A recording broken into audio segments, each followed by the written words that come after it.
શ્રી કૃષ્ણ ભગવાને વિચાર કર્યો, એમને એમના ગુરુને વચન આપ્યું હતું ને કે જે પક્ષ નબળો પડે એના ભેગું તમારે રહેવાનું લીધું. ત્યારે એમની પાસે 3 બાણ અમોઘ હતા. ત્યારે ભગવાને એમને કીધું કે તમે આ 3 બાણનું શું કરશો?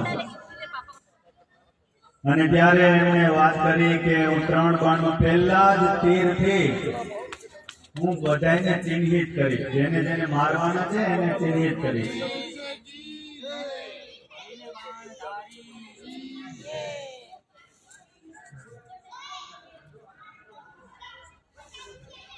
ત્યારે એમણે કીધું કે પહેલા જ તીરથી જેને જેને મારવાના છે એને હું ચિહ્નથી ચિહ્નિત કરીશ, અને બીજા બાણથી એમનો નાશ કરીશ, અને ત્રીજા બાણથી પાછું જીવનદાન આપીશ.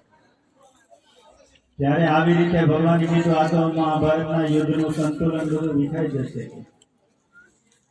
એટલે ભગવાને એમની પાસે દાન માંગ્યું. ત્યારે દાનમાં ભગવાને એમનું મસ્તક માંગી લીધું. વાલા ભક્તો, સંપત્તિનું દાન કરી શકાય, 5 રૂપિયા હોય તો રૂપિયાનું દાન કરી શકે, કોઈ જમીનનું દાન કરી શકે, કોઈ આખું શરીર પણ દાન કરી શકે. ચાલો ભાઈ હું આજથી તમારી સેવકાઈ માટે લઈ શકું, પણ મસ્તક કાપીને દેવું એ કોઈ નાની વાત નથી. ત્યારે એમને પોતાનું મસ્તક કાપી અને ભગવાનને શરણે અર્પણ કર્યું. ત્યારે એવા શ્રી કૃષ્ણ ભગવાને એવું વરદાન આપેલું કે કળયુગમાં મારા નામથી ભગવાન થાય અને તમારી પૂજા થશે. ત્યારે આજે આપણે જોઈએ છીએ કે રાજસ્થાનમાં જે એમનું મસ્તક પડેલું ત્યાં મળેલું એ જ જગ્યાએ ત્યાં પૂજા શરૂ થાય, અને ત્યાર પછી આજે ત્યાં બહુ મોટું મંદિર ભગવાનનું બન્યું છે.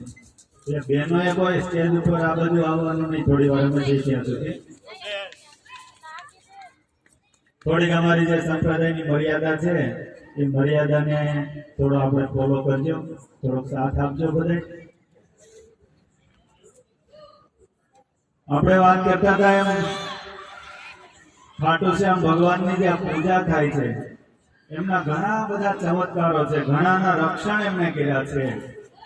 અને કોઈ માણસ જીવનના યુદ્ધમાં હારતો હોય ને ત્યારે ભગવાનને શરણે જાય, ત્યારે ભગવાન એના પક્ષમાં રહી અને એને જીત અપાવે.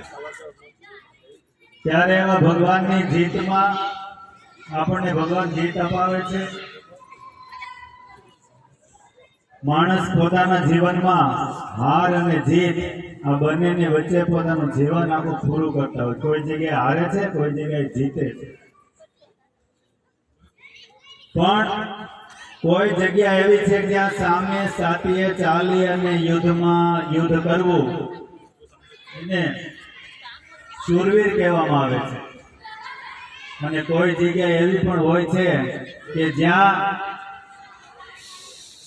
એવો કોઈ પ્રસંગ હોય ત્યાંથી માણસ ભાગી છૂટે તો પણ એની જીત છે.